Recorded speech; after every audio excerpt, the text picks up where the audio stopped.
Can it, doctor? This is just getting interesting. I want to hear more. My Please, Miss apologies. Waxman.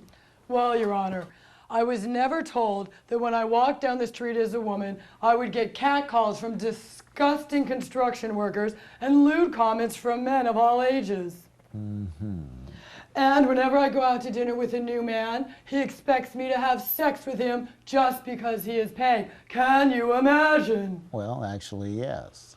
But please, continue. That's just my personal life.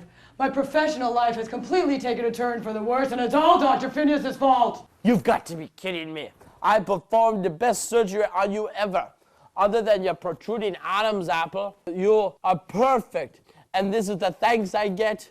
Are you saying that I am being sued for something that had nothing to do with the procedure?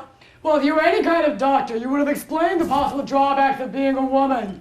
Gentlemen, if you two don't settle down, I'm going to have to ask you to take it outside. Excuse me. Oh, I'm sorry, Miss Waxman. It was the Adam's apple comment that threw me. Now, you were saying that Dr. Phineas was also responsible for ruining your professional life as well. Can you explain what you mean by that? Gladly. I was making $90,000 a year when I was George Waxman. The moment I had the surgery, my salary dropped to $65,000 a year. And did you change jobs, Miss Waxman? That's just it. I didn't change anything, well, other than the obvious. I was making $90,000 a year on a Friday.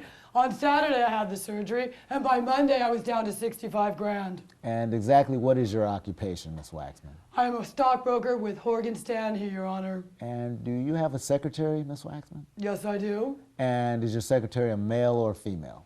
She's a female. What are you getting at, Judge? Hold on, son. I'm asking the questions here. I mean, young lady. Now, when your secretary would show up for work in a short skirt when you were George, would you reprimand her?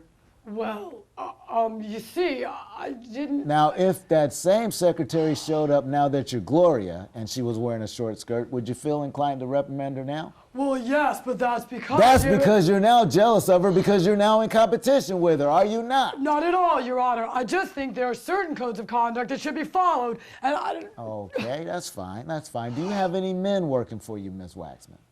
Yes, I have an assistant, Danny. Okay, and Danny, does he have any more responsibility than your female secretary? Well, that's hard to say, Your Honor. They have different Oh, responsibilities. come on, Miss Waxman, just answer the question. I would say they have about the same amount of responsibility. Okay, and how much does your secretary make? She makes $25,000 a year. And Danny? I really don't see what any of this has to do with my case, Your Just Honor. answer the question, Miss Waxman. He makes $40,000 a year. What was that? I couldn't hear you. You need to speak up a little. Yeah, speak up, Missy. Doctor, you can just chill out for now. I Sorry. got this. Okay. Okay. Thanks. I said he makes $40,000 a year. So, Miss Waxman, you are suing Dr. Phineas for damages based on the fact that you're earning less as a woman than when you were doing the same job as a man, and yet you are guilty of practicing the same ethics What? as you've based your lawsuit on. What? Oh, I'm sorry. Is this too complicated for your little brain? Well, let me break it down for you. You're asking me to award you damages because you're making less money than when you were a man, but you are guilty of the same inequities with your own employees. I think you need to explain yourself. Your Honor, I am suing Dr. Phineas because he never explained that once I became a woman, I would be degraded by men on a daily basis and have my pay cut in half. Judge, you're not seriously considering that this is my problem, are you? Well, you know, I don't know about that, doctor.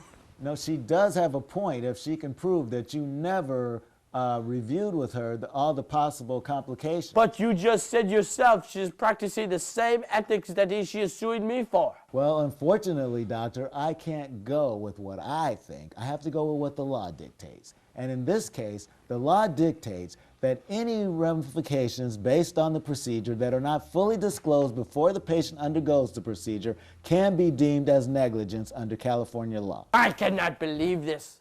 What kind of justice is this? San Francisco justice! Well, believe it, doctor. And so maybe the next time, before you dismember one of our own, you'll be a little more careful about explaining all the possible side effects, physical, mental, or otherwise. Judgment for the plaintiff. Thank you, Your Honor. I knew you'd see it my way. Miss Waxman, that's what I do, baby. I'm in the business of dispensing justice.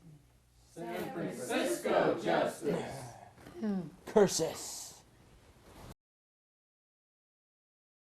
I have to say, I really feel like I got justice today. And for the first time as a woman, I feel like I came out on top. And that's just the way I like it.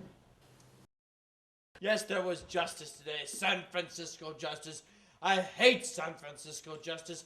I hate Judge Vertigo Wright. I hate the bailiff. I hate that she-male that was up against me. I was beaten by a woman. I hate being beaten by a woman. It reminds me of the worst day of my life, my honeymoon. But, okay, they want me to go now. All right. Well, other than that, it was actually an okay day because I had a nice strudel for breakfast and a little schnapps at lunch. And I think I'll be recovering just fine now. All right, ladies and gentlemen, this is San Francisco Justice.